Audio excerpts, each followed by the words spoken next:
As you know, this is the huddle, and I'm going to ad lib here a bit, but we're your weekly playbook where we not only strategize on playing the game, but changing it. From mastering the fundamentals of the craft to distinguishing yourself in the marketplace, we're here to give the installer a voice and ensure you're equipped with everything you need. Let's band together and create a new legacy in flooring. This is where you belong. Welcome to the team. Guys, we got a great episode today. We got a guest, Miss Brooke Davis, who I met literally like 8 seconds ago. Um, and that's my own doing, by the way. She was perfectly on time, and I'm running a bit behind today. But welcome everybody. Today's episode is about embracing diversity, equity, inclusion, those kinds of things in your business. As we all know, these are hot topics and they can get real political real fast. My goal is to kind of guide along. I don't have, a lot of, I see a lot of issue, but I don't have a lot of experience in this. And so we brought in an expert to help us along. So Brooke, can you give us a little bit of a background on yourself and some a little bit about you? I will, Paul. When you said you brought in an expert, I was like, "Who is that?" That would be me. So, since I'm an expert today, I am Brooke Davis, and I currently am the Director of Diversity, Equity, and Mental Health Services for a school district, Kennewick Hills Public Schools. I'm a social worker by trade. I have my own consulting where I work with organizations to do training and facilitating on all types of things from team development, equity, and diversity. I teach classes, entrepreneur classes at Spring GR. So I work with young entrepreneurs to help start their business. And what does that mean for them? I'm starting my private practice with Purpose Counseling. And I actually teach a lead up class for first time managers at the chamber. So you're a busy person. No, and man, she was on time. I can't even make an excuse now. You cannot, but yes, I like to stay busy with my passion project. So awesome. Well, with me as always is Mr. Daniel and Jose Gonzalez out of Grand Rapids, Michigan with Preferred Flooring. Gentlemen, how's the week starting off for you guys? It's busy. I wish I had more time to actually do the things I needed to. It's been filled with meetings so far. So, I mean, yep. I know the feeling. The necessary evil, I think. Sometimes trying to keep a lot of people happy and keep everything on schedule. And yeah. I mean, you understand, I do. All right. Well, let's kick off the episode. Our episodes go anywhere from 30 minutes to an hour, just kind of depends.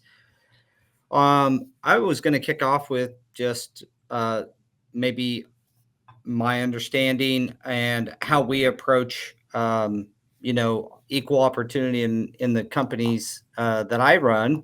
And one of them is we just don't care about those things. We care about the having a credentialing and the best person getting the job. And we've got, that's been successful for us. I know it gets harder with bigger companies. It's been really successful for us to have a good mix of everything. We in fact try to, in the skilled trades, our jobs are a lot of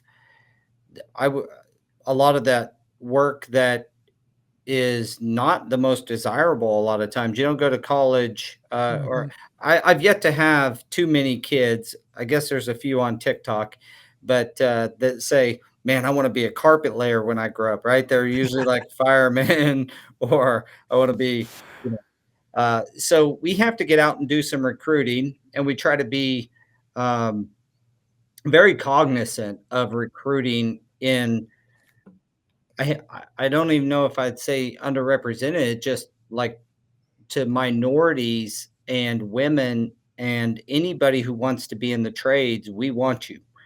That's our message to everybody. If you want in the trades, we don't care. Come on. Mm-hmm. If you don't want to be in a trade, we still want you. Yeah. Yeah, exactly. So we're not maybe, that's kind of how we've approached it. My wife's Hispanic and she's part of the business, and we have a lot of, and we've done real well with recruiting of the Hispanic in the Hispanic community, not so well in other communities for some reason. And I would love to hear your thoughts on how companies can be better at those types of activities and maybe reach out to the right in the right ways where it is you know Just attracting taken more in well, ethnic and it's ethnicities. Yeah. attracting more people.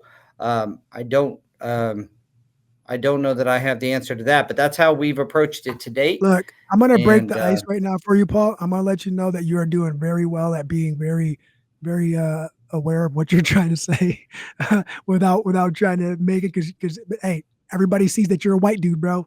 And I know you're trying to yeah, I'm tiptoe the around last one that should certain be things. talking probably, Yeah, but at the yeah, end of the yeah. day, And no, I the get truth it. Actually, is that Uh, I feel like I don't represent anybody. I'm Paul Stewart. I believe in individuality. That's just me. I believe in being yourself, and I just didn't grow up to care about that stuff. I grew up in minority neighborhoods my entire life. My wife's Hispanic, and that's just who I am. 29 years with the same woman. Woo.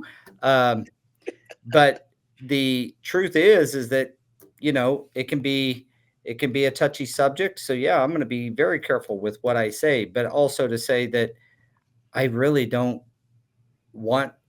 I wish nobody cared. If I'm honest, I wish it was just everybody worked together based on what they want to do in life. If you want to be a flooring guy, I'm your guy. Come on, and yeah. that's how I've approached life. So I think I think that is good on one hand, Paul, because you can come with an authentic heart, but I don't think that's how everybody is raised. I don't think that is how Mm. people are brought into the work. We have I look at our educational system. You're not getting people. We during our little warm up where I was getting to know everybody, we talked about this bias that people are bringing into what you're supposed to do in life. Everybody is supposed somewhere down throughout history. They told us we have these roles and these guidelines we have to stay in, and it's just very hard to break that. We even went back. McDonald's has boy toys and girl toys. You can't be a girl and do certain types of work because it's not people don't come to the work, Paul, sometimes with that mentality that you have that it's just not socially acceptable. So they're not even given a chance in high school to learn about these different options or careers or trades because they got to be a nurse. We put these traditional roles on men and women, and then even race goes back into that. And then you have to create an environment where people feel safe. I have to know that in order for me to work for you, um, I am safe, and what that psychological safety looks like, and how we can come to that. So it's nice that you've had that experience, but others just have coming into the space have just not have just. We have to start to do school differently. Trades have to be in the forefront. You don't have to say college or trade. It should be. It doesn't have to be either or. It can be and but you can do both and or you can do both. Kids that should have opportunities to do both and explore both, but that is not what is taught. If you're in construction, if you go into construction, if you go into flooring, if you go in most educational systems, they're pushing males to those jobs, and there are some very good women who are good at design, building, trades, and doing those type of things. But our workforce development programs, when we look at our educational system, even in the state of Michigan or federally, are just not pushing people towards that type of work. So you're already coming in with people having this mindset. Before they even get to you, they have this mindset. Right. And I think like today there's a few people that I know that actually went to college, and they started in at a company in like a project manager position, and then they got out of it and they're like, this is just not for me. I'm one of the people that needs to work with their hands. I can't just sit Yeah. back and not do anything. So they I don't want to say that they wasted their time, right? Because education in all forms is important, because regardless of what you do, you should be learning something anyways. And education shouldn't stop at any point in your life. You should always be learning something. But they're, they could have been doing something else instead of getting that degree, because technically they didn't need that degree into what they're doing right now. We're not allowing people to live out their passion and make money from what they're good at in their passion. We just don't. So my mom, it was three of us, and we all went to college, and we all cannot even hang a picture between the three between the three of us. Whereas, let me tell you, this lady is I doing her. can't believe you She's said putting that up out her loud. floor. She got her work belt on. She building lamps. She's doing. I told her, you did. I said to her, why didn't you give us any of those skills? Because you're saving a whole hell of a lot of money doing your own stuff and having that talent versus really. And for people of color and even African Americans, it was that big push to go to college. It was to move away from these skills that we grew up with and sending us to school, because that is where the rubber for people in these communities hit the road. When in fact, I just went to her house in Detroit, and my dad said, "Oh no, she built that. She built a patio outside." Like, just watch the YouTube. And I Reminds told me of her, that comedian. and when I say With we the can't cat. hang a picture, I have a handyman that comes over here and he cracks up.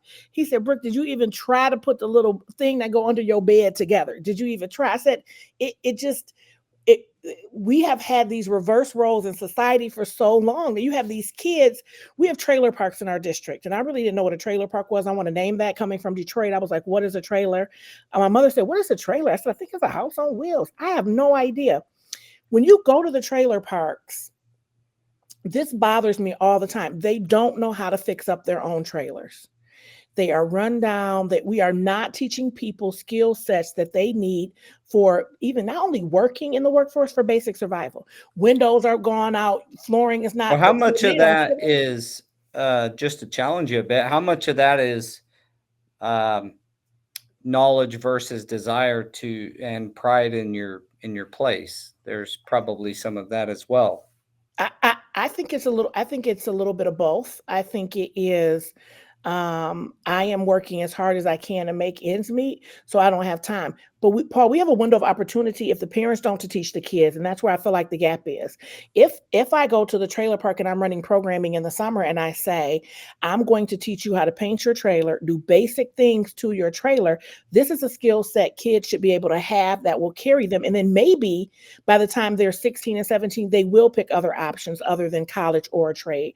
But we're just not exposing them to some of the things that we need to expose them to when it comes to how to get them out there and to have that mentality to take care of their basic needs and themselves. I don't think people lack desire. I think if they had the skill set and knew, it is overwhelming when you don't have the skill set. I'm just in a position where I can pay somebody. My friend always says, somebody's problem, your problem is always somebody's solution.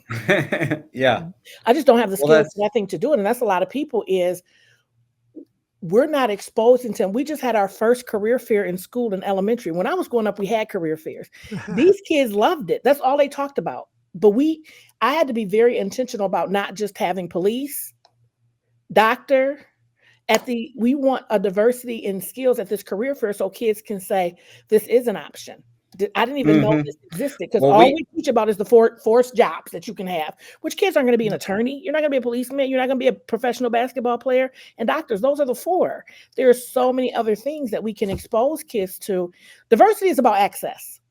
yeah. People want to break it down and say it's about race. People want to break it down and say it is about access. If I can provide people with access to companies like yours, flooring, and different opportunities, society will function differently. It's about giving people access to opportunities so they can make these decisions themselves.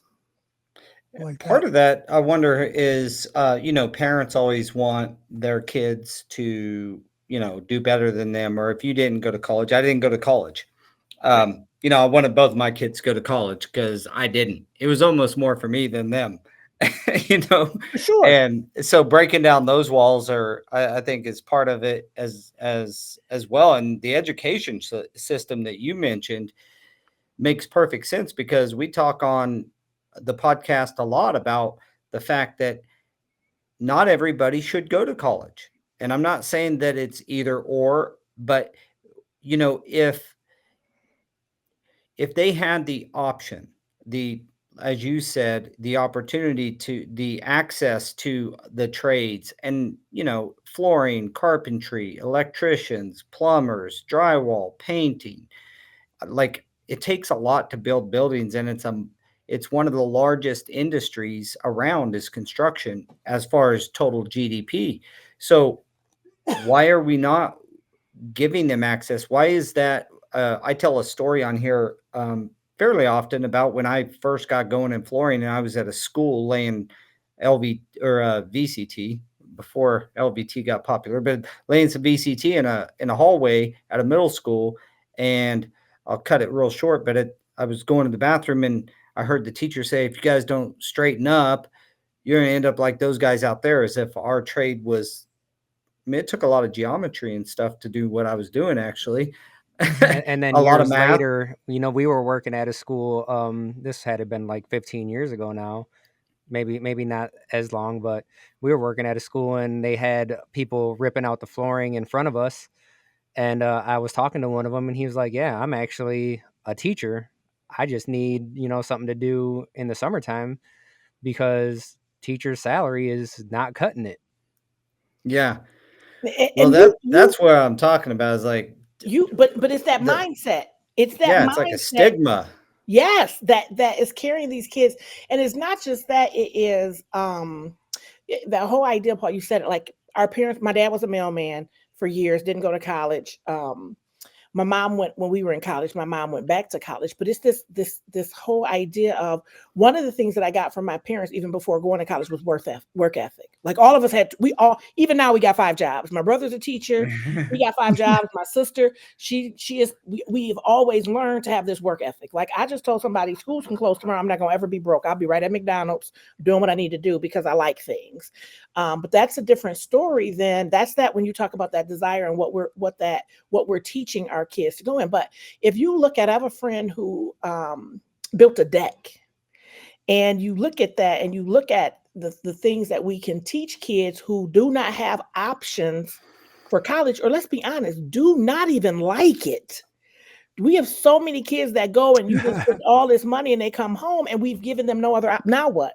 Now, and I'm not saying, even the president of Grand Valley was talking about the idea of making space for trades, and she's the president of a college. Like we have to do this differently, and we have to look at, Paul, the idea of I wish everybody didn't care. Everybody, that's just not the world that's just not the world that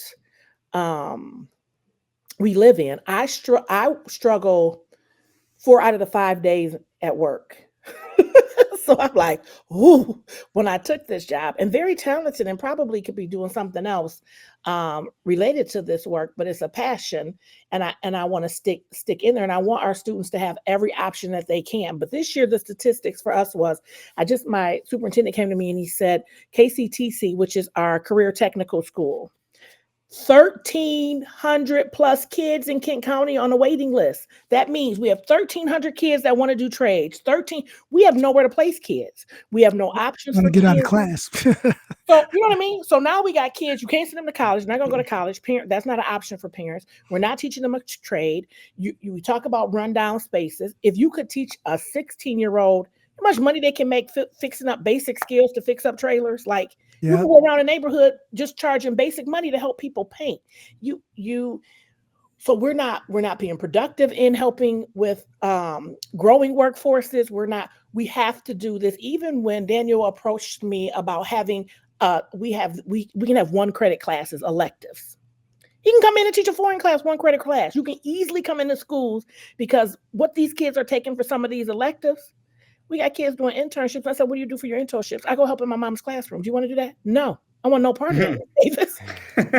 you even break down these barriers to They say have yoga as an elective. Yeah, yoga.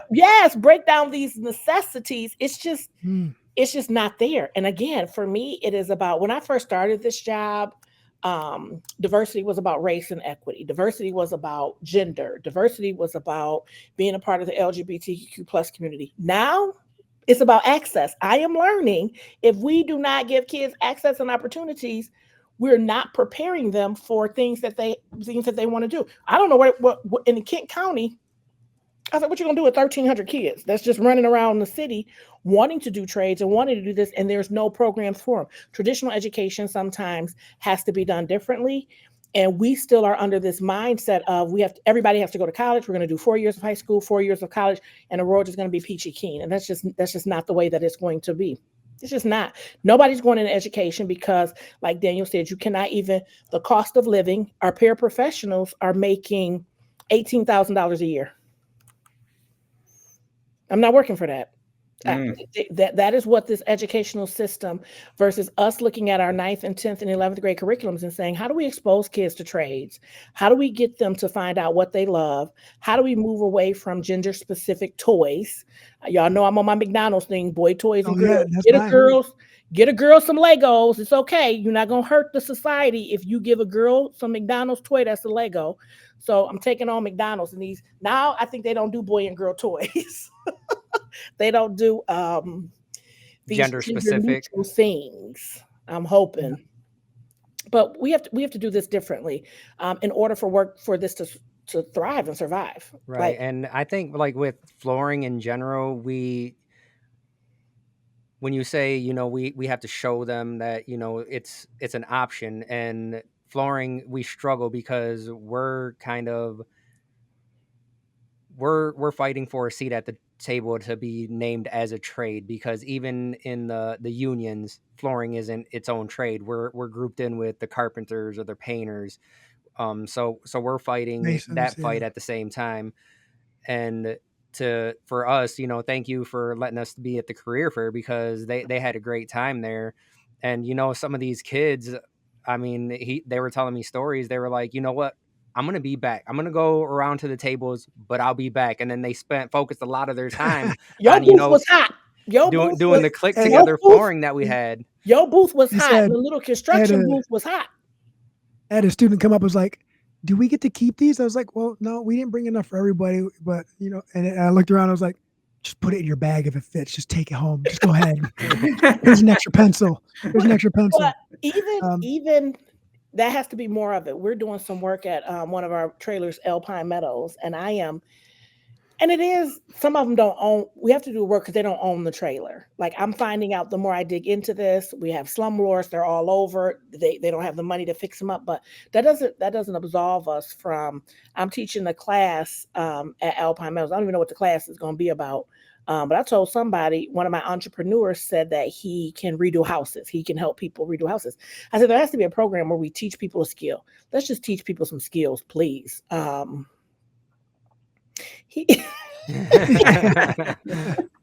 Hey, you find, and that's so I went to Union, which is not technically the greatest school in the world, right? And I'm not saying that it's bad, because that's where I came from. I'm proud of where I came from, and I'm very humble. But talking to people at like junior achievement and stuff like that, and they're like, we go to these schools, and some of these kids just think that they're stuck, like they're products of their environment, and since this is where I'm from, this is all I'm gonna ever be, and this is all I can do.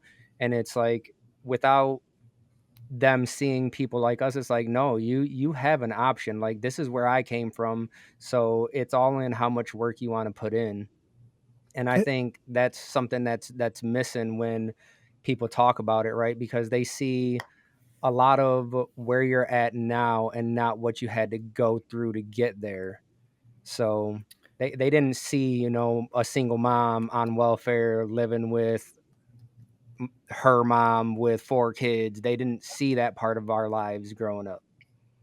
But that was the case, right? And that's where you talk about diversity and it not being just a race thing or a gender thing, but when the big picture thing is, that's what a lot of people think of, right? Yep. And that's where let's break that stigma right now. It's not just that, but it is very incorporated into that. And how can we get more people in it? We have to start talking to them and letting them know that they have more options than to just do whatever is around them at this particular moment. Yeah.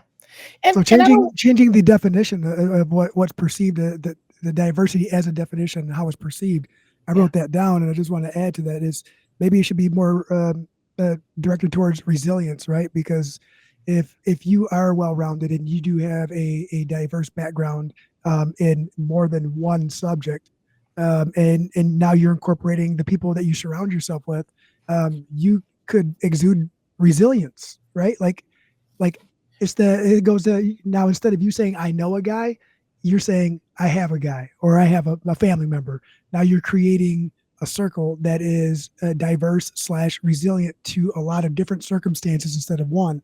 And what she said something, Brooke, you said something earlier, and then Daniel just mentioned that too about I put it down as like corralling, like are students being corralled in these schools, are children being corralled, or adults being corralled into thinking that they have the blinders on and they're only suited for one direction, and if they don't go into this higher education that they're going to fail.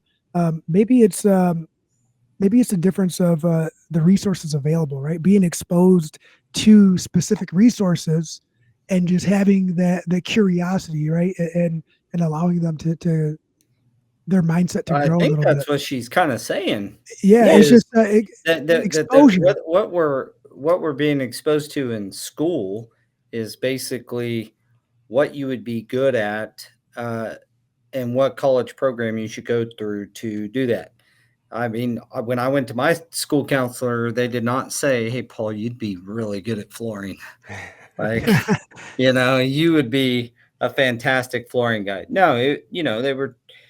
I did some test or some, but the problem is a part of the problem is like if you don't, then they say, well, you got to go into construction, as if that's a lower lot in life. Correct. It resonated with me when the teacher said you're going to be doing this. Like that's not a healthy career. You almost want to say, if I wasn't out here doing floors, you wouldn't have a school. Like I don't. What, you gonna go on dirt? Like it's this idea. My brother is an African-American male teacher in the Detroit area, which if you're in Detroit, you have teachers that reflect you. You know what I mean? You have people, so it lets you know that you have the possibility of being a teacher. If kids don't see people that are reflected of them in flooring or have exposure to flooring or say, this is something, because it's not just the flooring. There's one part that we haven't talked about is really the business end of running a flooring company. Like it's one thing to be the person doing it, but eventually you are running your own company, whether you go to college or not. That takes, when I work with my entrepreneurs, I always say, the skill sets that you have and the knowledge that you can obtain doesn't always have to come from sitting in this college seat. I always say, I like to work. I don't want to work on my I like to work in my business and not on my business. When I tell people by that, I mean, I don't want to do all the math, the science, hiring. I want to be the person doing the presentations. But at some point, I have to learn how to handle my money. I have to learn how to do hiring people. I have to learn. So entrepreneurship is not for the faint or weak of heart. The stuff that you're doing is just one level. Like I told somebody, if you have a gift that you can work with your hands, you build a company, you can go back to school and say, I want to take some business classes because I'm going to run my own company. I'm going to hire my own staff. I said, and that's where I think some of those gaps are. We're just sending kids to do the business part without being able to live sometimes what their passion is and work up from their passion. Entrepreneurship is starting to be huge right now. People want to be, because they trying to find jobs, trying to work. And there's just so many things that we found as Americans that we have gaps in. And so this whole idea of growing your own company and doing things is important. But because I choose that, I'm not less than. And that's sometimes how it's presented. Being a teacher, everybody doesn't have to. Or that being the fallback, that being the contingency, a doctor, a lawyer, or a deal. Go do construction. It's in the movies even that way, like it's like it's the if you can't do anything else, you go do that. Well, that's not true. No. But Paul, when you started and you said, I wish everybody didn't care. It's that bias that people are coming to. If that's all you're exposed to, and people think that being in construction or if this is these fallback jobs because that's all they see in the movies, these kids are growing up watching TV and watching what's great and what looks so pizzazzy when you watch TV. Like this is a job. Like I don't.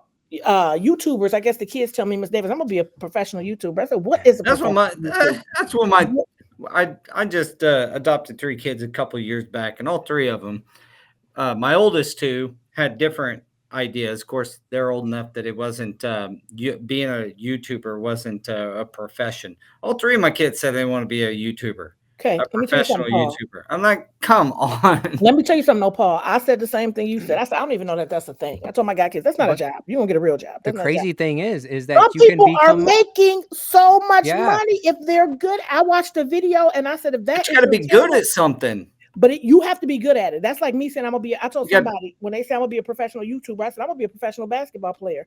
They said, no, you're not. And I said, well, no, you're not either. It is a job. It is something real. We cannot. People who do it and do it well. But again, I'm not. I when I was in Wyoming, I used to work in Wyoming public schools, and I told one of the kids, give me a T-shirt that say "Dream Crusher" because I'm gonna walk around crushing y'all dreams. Well, somebody's got to be realistic and kind of. We got to look for other options. Say the for things that no one wants to hear, right? But they have to hear it so that way they can explore other options. They can't wait until they fail and fail and fail and then say, well, now let me hear these other options. They have to know that there's things available that could build onto their strengths, right? And these YouTubers that are famous, right? Sometimes it happens by accident, but they're passionate about what they do. Like they Right. put in And the they're work. good at it. They're putting like what Justin in says right the here. work. They're putting in the work. And I'm not saying you can't be. I told one kid, you got to act. When kids say that to me, I say, well, why do you want to be a professional basketball player? Because there's so many jobs in sports that you can do that our kids will be good at if we expose them to them. But we stop at, I want to be a professional basketball player. Well, if you're not, what else can you do? And let me help you research. Let me help you figure it out. We now are starting assessments with kids to figure out, well, do you want to work with your hands? Yes. Well, let's look at jobs that you can do that. And then maybe you want to be debt free and you go to college later after you have this sustainability and you say, I got fluid cash because I if you take a 14-year-old and you give them a skill that they can work all through high school, they will pay for college themselves. I said, but we miss that. We miss this boat because we're not teaching kids at lower levels how to get these skill sets. And then maybe they can say, you know what? I've been doing flooring my whole life with my dad, with my brother, with my cousin. I'm good at it. I know the ins and outs of it. I know how to do it. This is what I'm going to do. I'm going to help my family business. I don't want teachers discouraging that. I want us to figure out, okay, great. Because you have a skill set that I don't have that's more knowledgeable than me. And that is where sometimes I think we miss the boat. Diversity is about celebrating difference. And we don't allow a lot of that difference to come in place. And I had to get there. Let me tell you, I had to get there when I looked at my diversity journey and my equity journey and doing this for a school district with how do I encompass ideas of people who don't think like me because they are out there? How do I encompass ideas that really help our students get what they want and learn and grow? And so sitting in this space, I really had to think of some things differently.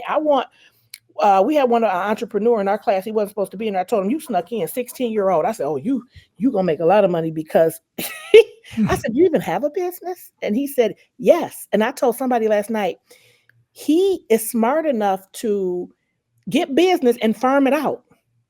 So he gets business and he calls Paul and says, I have a job for you. He charging somebody $1,200. Paul's only getting $300. I said, but do you actually do the work? He said, no, I don't know how. I said, wait a minute. This is a thing. But somebody told me yes. I said, but we don't take these talents.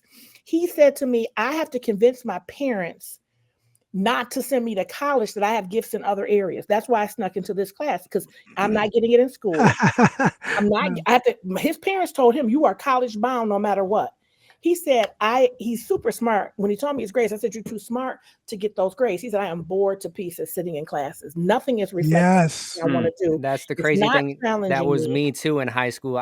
They tested me and they put me in honors classes and my GPA was like 2.1. It's like, I should not be in these classes, but it's the same thing. It's like, they didn't interest me. Right. But, and it was always like the English class or history class. Like, no, Put me in a math class and science class, A's all day long. Well, and that is if they think that you can handle those classes, because that now is where race comes in. Culturally, we don't think, based on our data, you should be in math or English being a Latinx male. We don't think because you're a Latina male, we're not giving options. Luckily, you went to Union, because I just looked at data for schools across the board, and we still have gaps with kids that are getting A's and B's that are students of color that are not recommended for honors classes or not put in certain situations because we don't think they work hard enough, because of the family might have broken homes. We don't think they can handle it. They might be. I have a kid who is a disruption problem 4.0. And I said, that's me.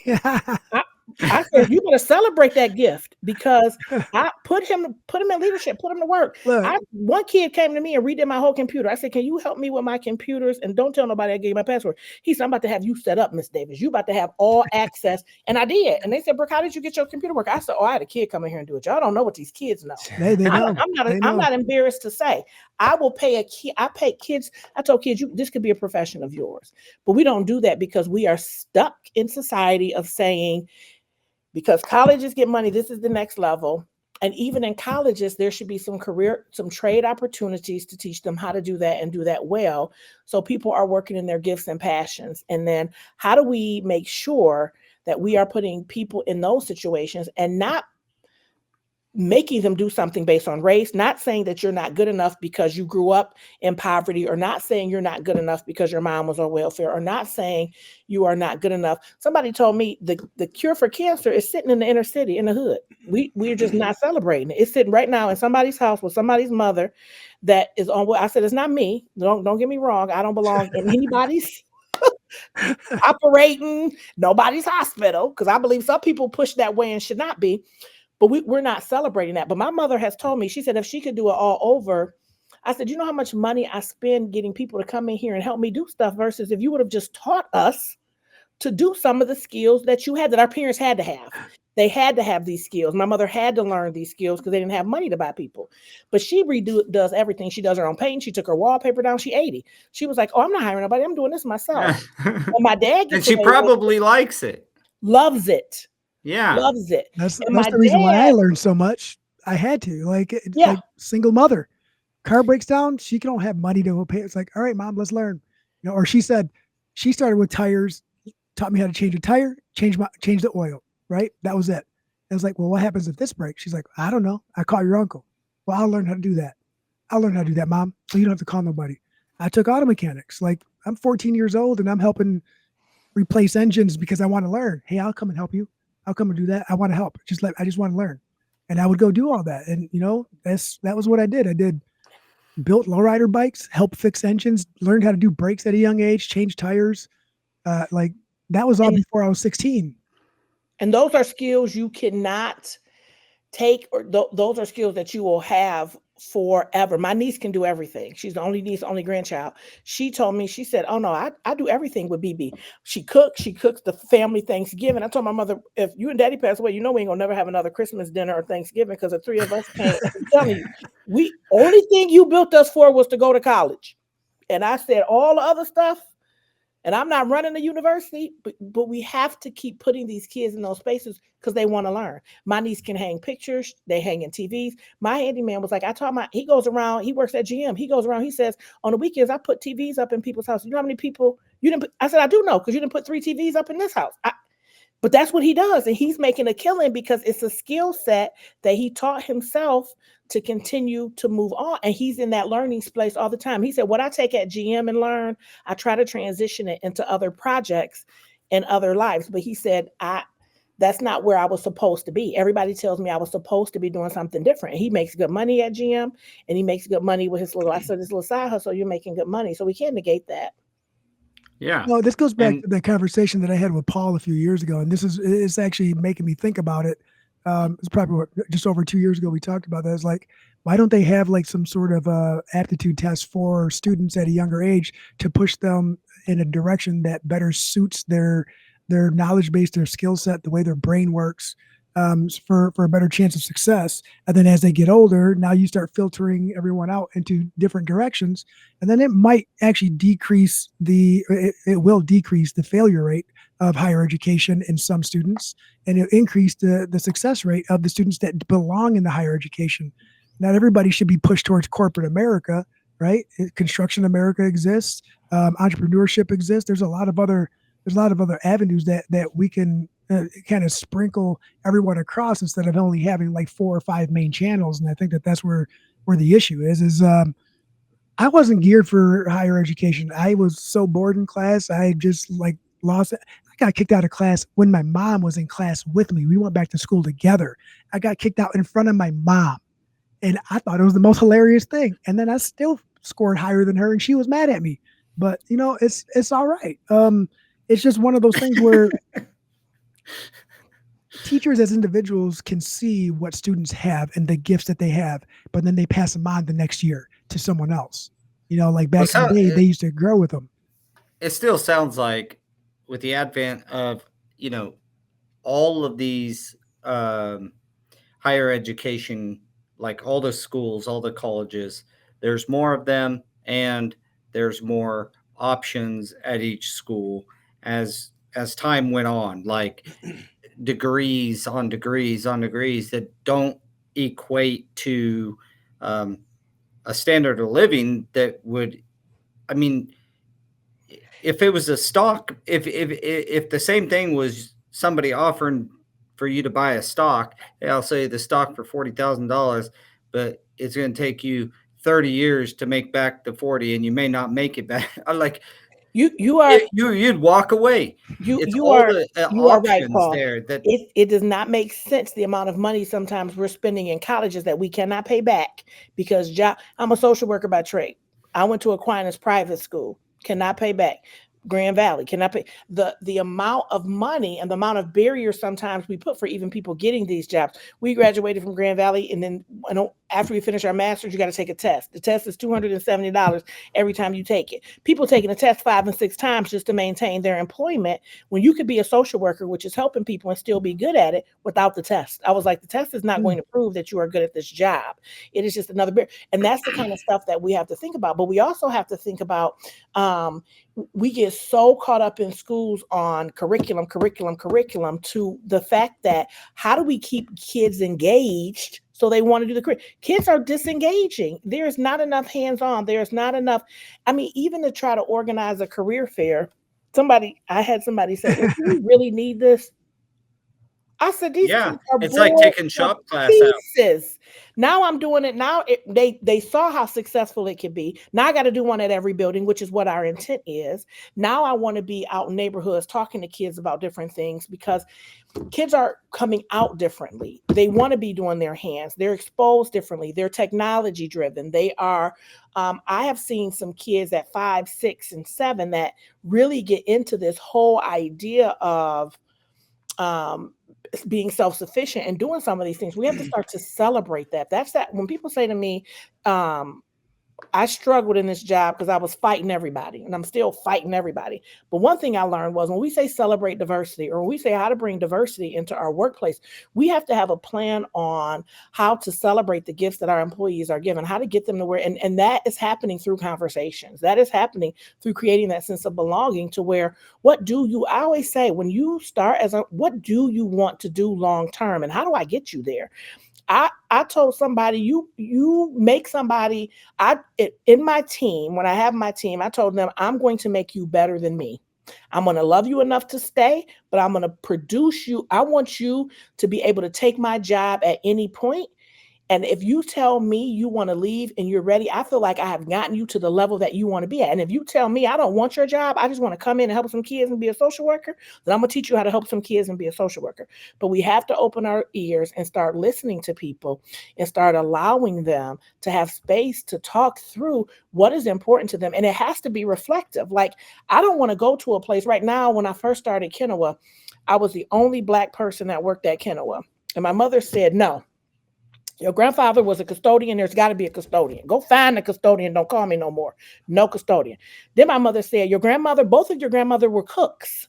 They both cooked. One was that big boy. She said it has to be a cook. We had a lunchroom table as our dining room table. My mother said that came from your grandfather. There has to be one person in this school district that looks like you. I told my mother. And my friend was like, "How do hills? The cooks are black. I go get me a lunch." I said, "No, there is not one person in this district that looks like me." And I told my mother, said, "Oh," and I said, "But I'm gonna stay," because I said these kids deserve somebody who struggled in school. My parents just told me I was kicked out and sent to alternative school. Listen, y'all. I thought I went to a school. I said to my mother, "Remember that school I went to?" She said, "Oh yeah, they kicked." I told my mother, "When I see that lady, I'm gonna beat her up because she kicked you out of school and they wouldn't let you back in." I said, "I got kicked out of school." She said, "Yes, me and your dad didn't want to tell you, but you got kicked out of school and sent to a school in Detroit for troubled teens. And you brought all the kids to the house in the neighborhood, and we were the first black family in Detroit on our block. So you had all the black kids, all the white kids, all the naughty kids, all the good kids. You had them all at the house because your daddy said, well, we didn't send her to this school because we can't get her in anywhere else. I never had any idea. Thank God I had parents who loved me and said, she's not going to get all A's. She's different than her sister and brother. You're not going to destroy her in this educational system. Y'all not going to bring her down because she's different. You're going to celebrate the gifts she does have. And it might not be getting all A's like her sister and brother, but we put kids in these spaces to where they just put out. My mother said, you've always been a community advocate. You've always been going to the parks trying to say, well, this guy can do this or that can do that. Can we help this person?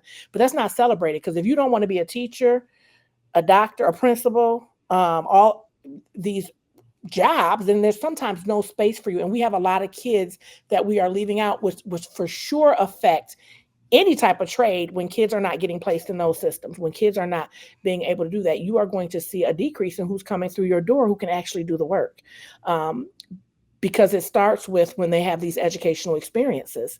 That's where it starts. So we have to start to do school to reflect. Well, you got to bring back shop. Bring back shop class. They took it out and they have not looked back. That was my freaking favorite class when I was growing up. I built a lamp for my parents. I thought I was going to be, a furniture maker. I did upholstery. It was awesome. Some of these kids have never made an ashtray, and it shows. Right. My car, we did the cars, and we raced them every year. My car won every year up until my senior year, because if your car won, they just kept on putting it back in there. And my car won every year until my senior year. And then the teacher finally told me, yep, someone beat you. I am 50. I just turned 50, just had my 50th birthday. Happy birthday. Congrats. Thank you. And I celebrated. I'm not one of the people who had it. But the stuff that you all are talking about, I was on the cusp of when those things started getting canceled. You know what I mean? Like, we didn't have these classes. We didn't have this. Those shops started getting canceled. Home ec started getting canceled. My mama said, y'all can't cook to save y'all life. Please help y'all take a cook. Yeah, we had home ec too. She said those are some of those basic skills were getting canceled, and everybody keeps saying, well, parents should be teaching it. Parents should be teaching. But it says something when I can sit in a class and then you're like, you making a car, competing with this car. I'm learning a skill that maybe my parents didn't have. Like maybe that, but they started canceling. I told my mother, I can't remember when we had those classes. That is when they started to change things, cancel things. And the system I'm not saying if it's a system, if it's broke, don't fix it. But there were some good things that we took out that now we are trying to figure out how to get back, that there's just not a lot of options. 1,300 kids in the state of, in Kent County. That's not even a state. That's in our county that will not have access to a trade because we have no options anymore of where to send them and no classes being taught. We only have one option. The KISD has one option to where kids can go. Whereas now, Kennewick, we're trying to start internships with people in the community. We're saying, can this kid come to your place for an internship and learn? Can this kid come to your place for an internship and learn? We're starting to set those up ourselves because we have kids who say they prefer to do that than just sit in a class all afternoon. They want to learn a trade and a skill, and they know they're going to be good at it. Getting to know who that the kids on an individual level. Yeah. Class size. I mean, it gets really complicated. You start digging into this thing because it can go all the way to class sizes increasing and teachers not being able to kind of individualize their attention to, when you got 15 students in a class versus 50, and you don't, it's like you almost can't get to know them to make sure that they go to the, you're kind of encourage them in the right direction. So it gets really um, complicated, but having the access to, or the just, we say it all the time, because like when we go around, if in fact, one of my friends does a lot of teaching, a lot of training and flooring, and he'll show kids. They'll do like a build my future. That's the name of it. He's like, Oh, they didn't even know that flooring was an option. They didn't even know that that was like a trade. Here you are walking over billions of square feet of flooring every year, and mhm. it's like not even known as an option. It's kind of like, how do you expose that on a big level? Um, that's a mystery to me, but But even if you start small, even if you start with, I got people, Gonzalez's are in my district. They're family in my district. You got people who do flooring. We got people who don't have internships. You got people in the, it's understanding your community, them having a seat at the table, because I always say who's not at the table, whose voice is missing. Who do we need to bring in to help us solve this? I don't know about flooring. I don't know about trades. Who do I need to bring in to help me? Which means somebody has to be willing to listen. So this principal, white male who thinks they know more than the world, who ain't never put in a floor, has to be willing to listen and say, listen, I know about trades and skills. Let me help you with this. Who is not at this table who can honestly help us on a smaller level solve some of the problems? We got to give people seats at the table to where we are not diminishing people's voices because of our own bias. Because we think if you have a teacher, you hear you're going to turn out like the man who's outside the door. I wish one kid said, well, what the hell is wrong with him? He's working every day. He in here every day helping you out. Mhm. We're doing bonds. We're getting all this stuff done. So we have to change that mentality and work with our community. And the community cannot be just one single person or one race in the community. It is so many different things. We have so many different kids that could say that until that career fair, and I saw kids and what they were grabbing. We had a farmer.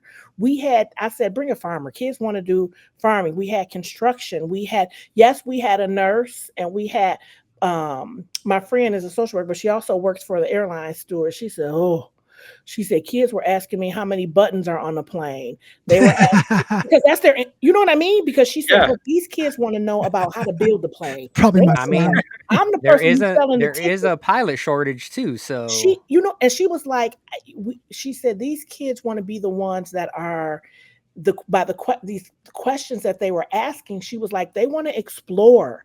They don't want to be I'm the person that passes out the tickets. And I told them that. And she said, yes, I see the pilots. Yes, I'm on the plane. But she said, kids want to get their hands dirty. They want to know what these jobs and professions look like. And she said, I told a kid a whole lot of buttons.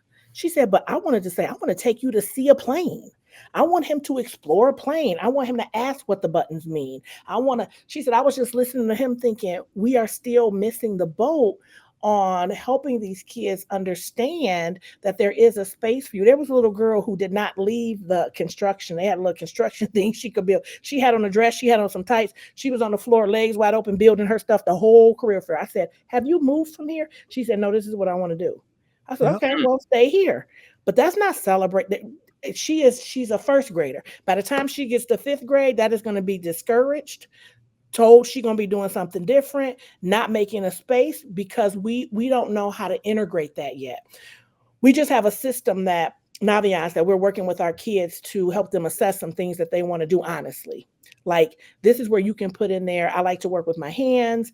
I'm gifted at design. I'm gifted at seeing different things. Like my mom said, I never thought I was gifted at their house in Detroit is very nice, but she's done a lot of it herself, like the layout of the house, the couches, when you walk in, people are like, wow, did she hire a designer? I said, herself. I said, she don't have no Pinterest. a designer. She the one who figured out where to put the couch, the lamps, but she said, that was never something that I was told that my parents told me I had to go to college. She said, which I didn't. I went and I left. Me and here, we had you all, and I got to go back. But she said, this is her heart and soul. I said, I always want a grown-up place like you, Mom. I want a grown-up place like this. And she was like, well, you like too much clutter. But she's just good at it. But it was never celebrated that she was good at it, because they said, well, you're not going to make any money doing that. And now she see people on TV like having their own shows, home improvement shows. Yeah. Oh my gosh, she's like, people are blowing up. Getting their own line at Target because they got a home improvement show. Yeah. So I don't know. Like, I love this, because this is when I talk about diversity and equity, this is not a conversation I get to engage in. This is not something that we really talk about as it relates to how do we make diverse spaces for all of our students that reflect the workforce, that reflect really what they want to do. It's fighting. It is understanding and different things. But these are the conversations. Sounds like the system is a little bit flawed there. It sounds like the faucet of options and opportunities have been closed off at too young of an age, and there's not enough. Well, there's not enough overloading them with information. It's coming to the surface. It's coming back around. So what happened was, for a long time, we didn't talk about trades. They never did anything. But now kids are, now that we got these statistics that 1,300 kids signed up and there's no space for them in the county, there's nowhere to put them. Kids are starting, we're now starting to see kids want non-traditional. So before it was, we had a few home ec non-traditional. We went the traditional route. Everybody does math, calculus, honors, all this stuff, which is definitely a space for. And then now kids are saying it's reflected in their attendance. It's reflected in their behavior. It's reflected in how many go to college. So now they're bringing that back up, because that's where we're starting to see success. And when these kids have these options, so schools are trying to think differently about how to keep these kids engaged, because that's where we're struggling. Our data is showing us we have attendance problems, but nobody wants to come to a place they don't like. And so kids are staying at home. They're not engaging. So that's why I think it's coming up more. It just seems like to me that the options are at the upper level, meaning you can go get a degree in 1,000 different things that'll cost you money. But in your regular education, there's less options today than there was when I was in school, whether it's economics or home economics or class or, or shop class, or you could do mechanics class. There was all kinds of stuff to do. And now all that's gone out of it. That started, like in middle school is when you could go to shop class. Back then it was called junior high, showing my age. But, you could go to shop class in junior high, and then, or you can go to mechanics class, home ec. There was a bunch of different things you could do. We have less option at the lower level, and then more options in the level that costs you money. To me, it just seems backwards. Yeah. Like, put those things down here. If you want to explore social work, you want to explore construction, the trades, you want to explore being a chef and being a cook, or it costs money to explore when you get older. That's what it is. You're absolutely right. It does. At the lower level, it's not there. You got to pay to get, and by that time you're like 19, 20 years old, and you got to take in debt to explore. And that just seems backwards to me. Well, what's nice about that, Paul, is I think slowly but surely they're starting to realize that the problem is, it sounds like it. You only have one option, KISD, here in Kent County. They're the only option now for kids to do that exploring. That's why you have the wait list, because it's actually moving kids out of their school building and out of their district, trying to explore. What about the West Michigan Construction Institute now too? Yeah. So those are ones that are now starting, because we are starting to see so many more kids who want those options. But you got to remember, when you have KCTC and West Michigan, how many kids in schools are competing for those few spots? That's what the problem is. Like you said, that wait list is astronomical now. Because now we found out that they got a program. So it's like, and if you a bulldozer, if you a bulldog like me, all my kids getting in. So that means somebody else's kids is not. Because when I found out it was a waiting list, I said, well, how many kids at Kendall was not on it? Because I'm about to make sure my kids get in the programs that they need. So it's dog eat dog world. Sorry to another school, but I want my kids having all the advantages. So I said, we're going to some meetings. We having some conversations, because I don't want my students left out, but we only have 2 or 3 options. I think they're starting to recognize putting more federal dollars so you have more options, putting more grants in there so we have more options for kids, and taking money from things that are not working and really looking at our technical, really looking at our trades and how do we build that up at a lower level and put federal funding towards those type of programs to help kids see where they want to go, because that is And when it hits the road, rubber hits the road. and farming, and because they had, farming class, like farming, you'd go out and intern at a farm in middle school, like all that stuff. It seems to me that it kind of makes me smile that it's starting to make this full turn. Yeah. It's like the pendulum swinging the other direction. So I mean, that's good news. It's now you got to rebuild the systems and the infrastructure kind of to be able to like, how do you get more of them in? Because And you got to put money behind it. You got to put yeah. money behind it. It has to be a priority. You got to put federal dollars to say this is what we want to do to support this. So, and it's one pot of money that we're all competing with in school. Mhm. Mental health is competing for money. I start to think of equity different, and that has helped, because even with DBI money, I'm like, if I can take money and put it towards trade schools, because they're like, if it's for me, diversity is access, and I can put it towards that, I think that is helping rebuild some of these things. But that is the thing, is when you put dollars toward it, everybody's competing for this same pot of dollars. But I also think we can do this by working with people in our community who are doing these types of things. We can do this because there's one component that might be, and I don't know all that there is of flooring, but somebody can say, I went and started flooring, but it taught me to do these 5 other things.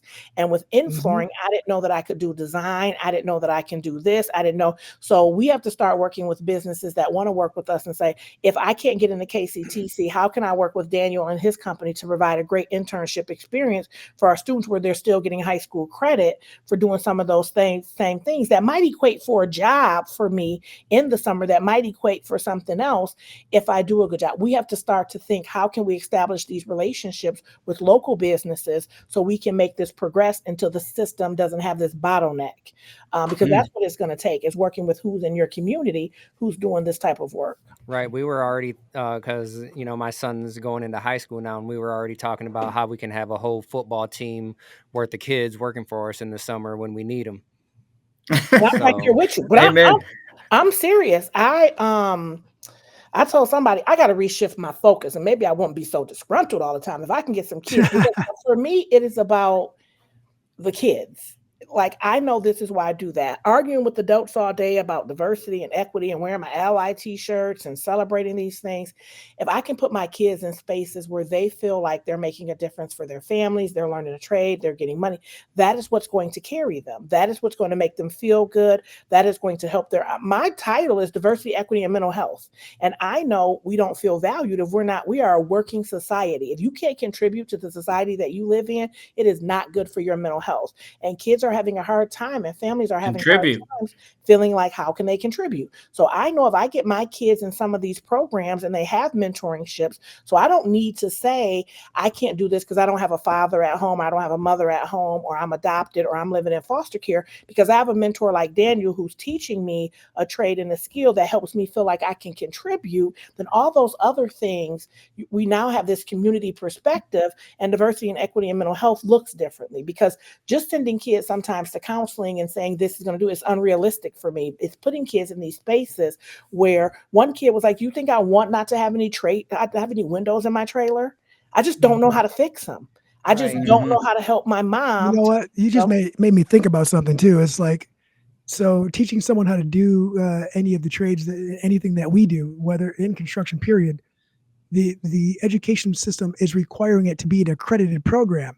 Why do I need to have an accredited program that has to go through the schooling and be filtered out through the governed body instead of me just teaching someone? Why can't I just pass some background checks, pass some safety classes and safety requirements, and then teach that to the kids? Why, they're still learning. Just because it doesn't run through an organization or a higher education. Well, you don't have to be accredited to do it necessarily, or for them to recognize it. For them to recognize it and the kid get credit for it. But the exposure side, you could have, like, if you could figure out a way to have I like what you said, a mentor, like a trade mentor, and you're like trade mentor international, and you got all these tradesmen in there that's willing to mentor a few kids a month, and take them out onto, whether it's projects and, obviously safety is always concern. So I realize that. Don't hit me up in the comments. Yeah. Like, but, but mentor them. There's got to be some way to continue the boat. I'm glad that I'm glad the wave's coming, but it's like we got to capture some of it somehow. The young lady that was working at the career day, Catherine, I talked to her a little bit about it too, and she said that there's some walls up. But if the kid can do some work, like Daniel said, in the summer, right, when they're not in school, so it's not interfering with education, and then when they're out of high school, say they're 16 to 18, come and work just with us for a summer to help as an internship. Now they have an option with experience. They can get hired in at a higher rate. A paid internship at that, right? Yeah, a paid internship at that. And but then they have experience, and they can. And that's good because in college you're doing a lot of unpaid internships. Right. So even like is there? This is a question to you. Is there any trade internships that? I mean, is that a thing? Most of the internships I hear about with our college or even if you're in high school, just a summer job. No, we have programs where our seniors have to have our seniors, because they've met their requirements and they have to be there, can do internships. We just don't have a strong intern. Like me and my friend Matt, he was like, I really want a better internship program. So seniors do take in, like a kid emailed me and said, can I intern for you? And I said, well, what does that entail? That means every day I'm with you for every day from 2 to 3 to the end of school, and I have to have learning activities. What happens is I just say, come in, sit at a desk, file, you know what I mean? It's not like but these kids do. I don't know what all of our programming for our internships looks like, but there are schools that I had one from Byron Center one year, and they had started canceling those programs, and Maggie ran it, and she said the problem was people. Your intern wanted to be a social worker, and she got value. She was in the classroom. She was working with kids. She was doing groups, even as a high schooler. She said so, but people don't value the internship. So it became something that schools are like, are we going to keep buying into this whole idea of a internship? But I have a very forward-thinking superintendent, and we've even talked about we went through when the tornado took out a whole trailer park out, the tornado, and me and him walked and knocked on doors, and we saw trees in between people's houses and kids displaced and then the Red Cross only being able to help a portion of them, or kids not knowing. Like one mom was like, we don't have any windows. She's putting plastic on windows. We don't have any floors anymore. That's the kind of stuff where you get your interns and say, okay, this is a project now that we have to do. This is something that's going to help our community. I want it where we can find, are there federal dollars we can help with this? But that's that whole idea of how do we have some discussions around this, and how do we do this around the community? Because I think schools already have internships. It's just what they're having the kids. It's just a lazy mentality of what they're having the kids do. Like one kid told me, I'm not learning anything from my internship. I'm just going so I can get my credit and be done. So I think schools do have opportunities.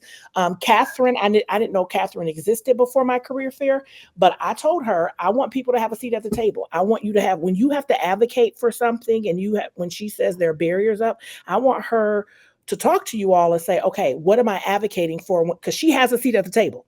She's at the table. She's at the ISD. She's at the table. What do I need to advocate for, and why, when this money comes down, or when they say, because they always say to me, Brooke, what are the barriers? When we look at diversity and we look at equity, what are the barriers? Well, the barriers are you're putting barriers up for companies to be able to accept our kids because they're not going through this program, or they're not attached. It's not who you know, when this is very good opportunities for kids. How can we break down those barriers? Because again, if I say, equity is about access. How can I give my kids access when 1,300 are on a waiting list? I want to go through other options. I want to be able to set my kids up with this flooring company and that flooring company, and it still be accredited, because right now there's nothing else out there for them. Are they just supposed to not get anything? So how can we continue to break down barriers so kids have access to do these things? And how do we say, okay, well, what does the internship program look like? And how do we support it? Like, I'm one person working on everything that there is to work on in a school. I need the counselors to be on board. I have to tell my counseling team, this year we focused on making sure our Asian American students had people that they could talk to or understand them and help them get to the next level. So I brought in I'm not doing it. I brought in somebody else. That's what we need to do for trades too. I need to be able to say to the counselors, we're focused on trades. Get trades in this building. Do what you need to do. When money comes up, I'll say, okay, I will help apply for a grant or federal dollars or to do this, but I need you all to start working with the kids to find out what they really want to do. And it just needs to be a focus of ours for the year. So we just need to start glorifying trades and any other avenues like we do individuality. We need to start putting everything on a pedestal and rising it together instead of creating that every person out for themselves. If someone's not supporting what you believe in as an individual, then they're not part of your team. We got to try to get rid of that and be more inclusive to everyone being on the same team and focusing on the same. Well, I think that's kind of what I took from this. It's you're looking at, you know, the diversity from a different perspective, and it kind of opened my eyes, right? You're not looking at it like these different groups. You're looking at it as what can we bring to the table so everyone can can partake. Yeah, access. Mm-hmm. And not only that, the whole mentorship thing, right? That you talked about, you know, school aside, you know, I joke all the time about our kids in this school district. Anytime we're on a team, we bring the diversity, right? I joke about that all the time. And it's nice, right, for the kids to have that. And I bring some of our like the food. Some kids didn't have some of the food until we started coming around, and I like to bring it is that the to the culture. table. It is what kids want, and it is what kids. My niece told me she's in college right now. She said her job, she's gonna just lay on the beach. I told my sister, this is what she learning in college. And we a hardworking family. I said, your grandfather was a mailman and delivered newspapers, so you could go to college. Like, your mom is a single mom. We work hard. I don't understand laying on the beach. She got a job being a waitress at like a restaurant that is that meets her needs. It's on the corner. It's in this, you know, those places where it's fancy. It's not fancy, but it's like, where would you want to the restaurant? You know what I mean? Like these new wave restaurants that's coming up. She loves it. Loves the people. She can just be herself. But for her, she always says people lack culture. We go to places, there's just no culture. She's a great cook. She was like, there's no flavor. You know, you got to have, when you say you bring the diversity, every time you used to say that, I used to be like, oh, they bring in the flavor, because people like to have fun. People want to be a part of, kids want to have fun. They want to learn. This generation that we are raising, like she says, I want to experience lots of different things. I just don't want to experience one thing. I want to learn lots of things. And I think that's where, like, we get that from my mom, right? Because I've gone to Mexico with my mom a number of times now, and that's what she pushes. You know, you're learning your culture. Yeah. So I take my kids down there, and it's like, we don't stay at a resort. We stay at an Airbnb. We eat where the locals eat. We're experiencing the culture. Yes. And we bring that culture, and then we show people here, you know, whether it's the food, they bring that culture back and get everybody sick. Well, let me tell you, these kids, let me tell you about the kids, because my niece my dad, she came home. She's been in Taiwan and London. If it's up to her, she'd never step back on a college campus. So she tried to do study abroad projects. She tried to go everywhere she can. She came home and my dad said, we can't eat at McDonald's. We can't eat at Burger King. I can't shop at Amazon. She got so many rules. These kids come back with these rules. She said, oh, TikTok then said this is who we got to vote for. He ate it. He said, I want a hamburger from McDonald's. And I said, Daddy, sneak and go get one. He said, I can't. She gonna find out.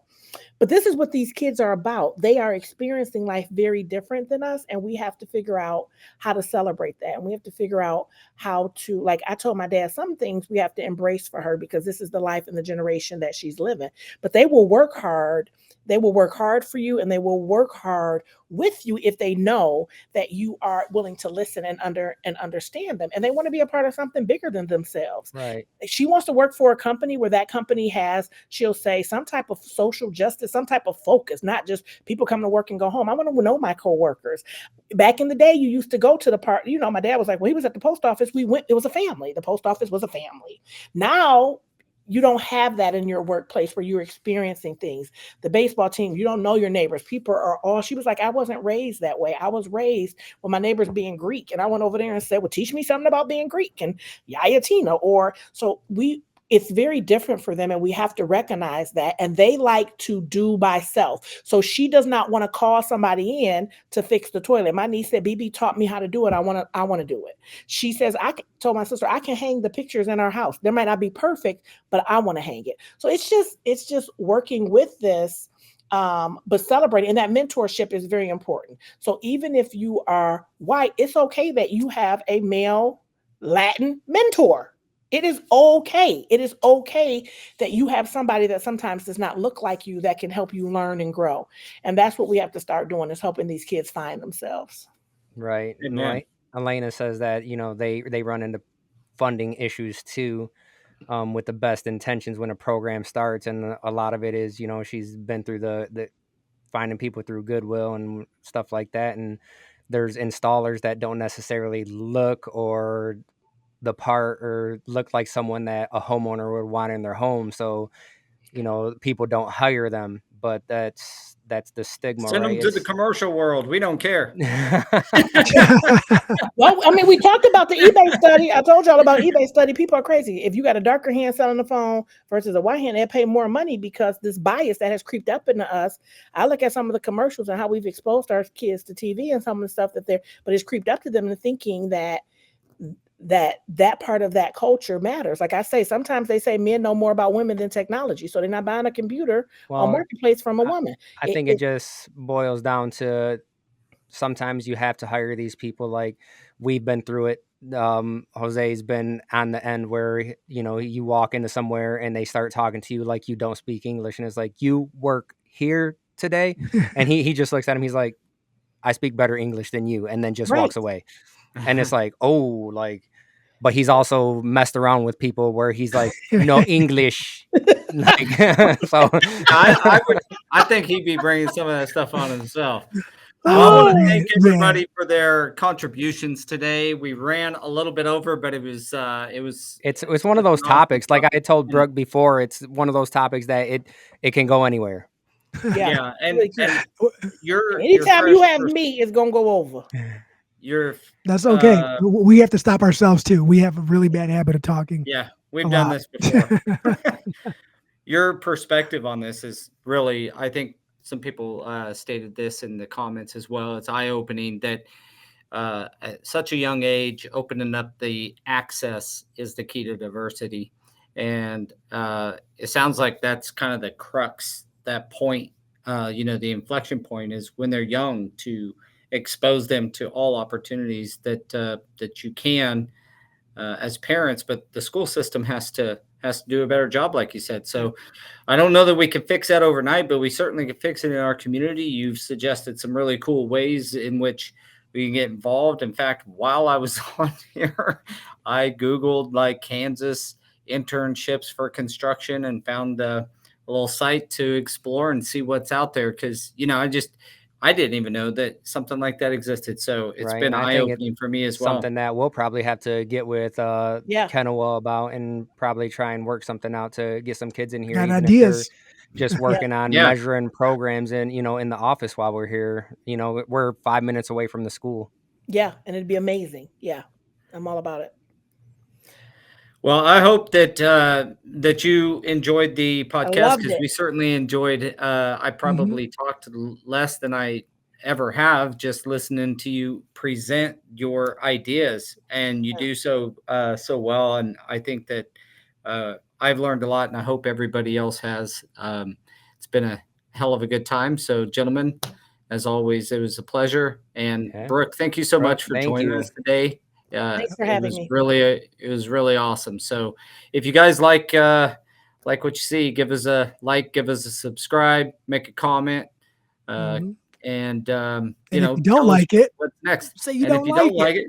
Yeah, we'll take it. We'll take it either way. So thanks, everybody. We'll cut this off now, and we'll see you guys next week. Thanks, everyone.